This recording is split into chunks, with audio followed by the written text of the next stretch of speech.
Hello everyone, welcome back to our channel BPSC तक में आप सभी का स्वागत है। आज हम लोग भारतीय राज्य व्यवस्था को पढ़ने वाले हैं।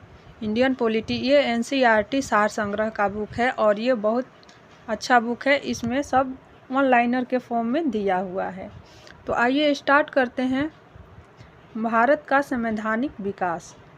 रेगुलेटिंग एक्ट 1773 द्वारा सर्वोच्च न्यायालय की स्थापना कहाँ की गई थी?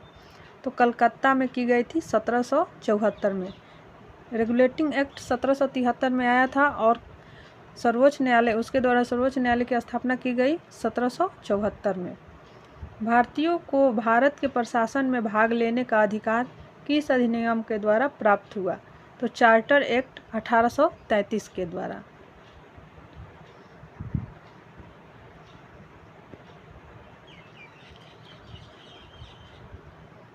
भारतीय विधान परिषद को बजट पर बहस करने की शक्ति किस अधिनियम के द्वारा प्राप्त हुई? तो ये भारत परिषद अधिनियम 1892 के द्वारा प्राप्त हुआ। केंद्रीय विधानमंडल सर्वप्रथम किस अधिनियम द्वारा द्विसदनीय बनाया गया?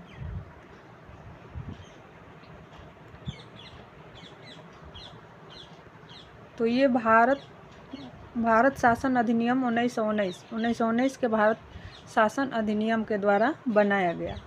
भारत के राष्ट्रपति को अध्यादेश ऑर्डिनेंस निर्गत करने की शक्ति मूलतः किस अधिनियम से प्रेरित है? तो ये है भारत शासन अधिनियम 1935 से। आइए देखते हैं भारत का संवैधानिक विकास। ईस्ट इंडिया कंपनी के अंतर्गत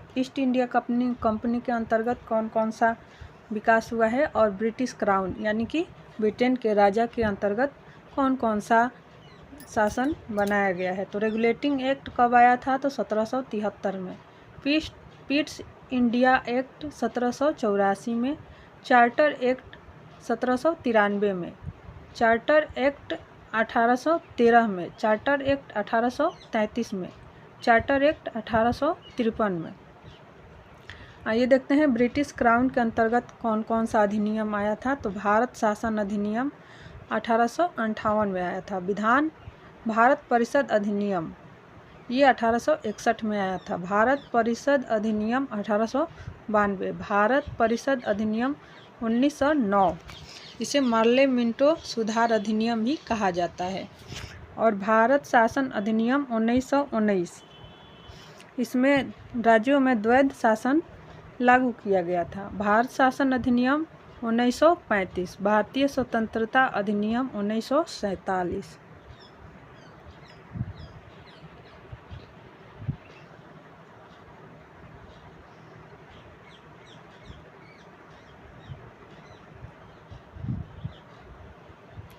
केंद्र में द्वैध शासन व्यवस्था किस अधिनियम के द्वारा लागू की गई थी? तो भारत शासन अधिनियम 1935।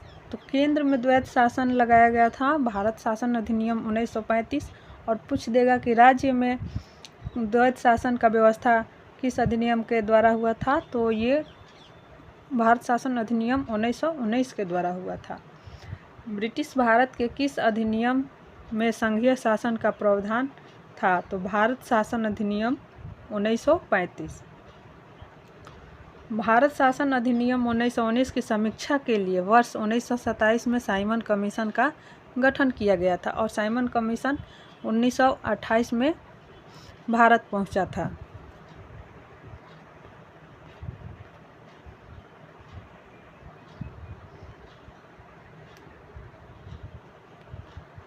अखिल भारतीय संघ की स्थापित करने का प्रावधान किस अधिनियम में किया गया था? तो ये भारत शासन अधिनियम 1935 में किया गया था। भारत के संविधान में केंद्र और राज्यों के मध्य किया गया शक्तियों का विभाजन भारत सरकार अधिनियम 1935 पर आधारित है। एक निर्वाचित संविधान सभा द्वारा भारत के संविधान निर्माण कराने का प्रस्ताव किसके द्वारा दिया गया था? तो ये फर्स्ट टाइम किसके द्वारा दिया गया था? तो क्रिप्स मिशन के द्वारा दिया गया था। भारतीय संविधान सभा का गठन किसके अंतर्गत किया गया था?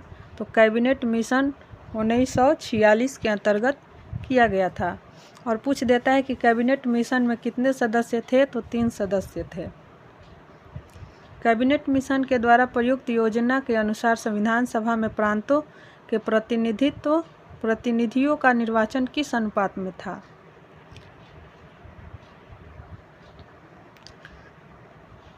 तो ये था 10 लाख की जनसंख्या पर एक सदस्य। भारतीय संविधान का निर्माण करने वाली संविधान सभा के सदस्यों का चुनाव किसके द्वारा किया गया था?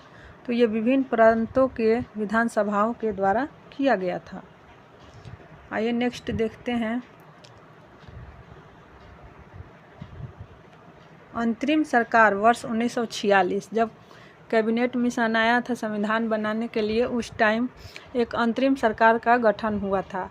यानी सरकार का एक गठन हुआ था कि कैसे कैसे सरकार संवैधानिक सरकार चलाना है। तो अंतरिम सरकार वर्ष 1946 में गठित हुआ था। तो इसमें सदस्य और धारित माने किस व्यक्ति को कौन सा विभाग सौंपा गया था, आइए देखते हैं। तो पहला है जवाहरलाल नेहरू। जवाहरलाल नेहरू को राष्ट्रमंडल संबंधों तथा विदेश मामले विभाग को सौंपा गया था। सरदार वल्लभ भाई पटेल गृह, सूचना एवं प्रसारण विभाग।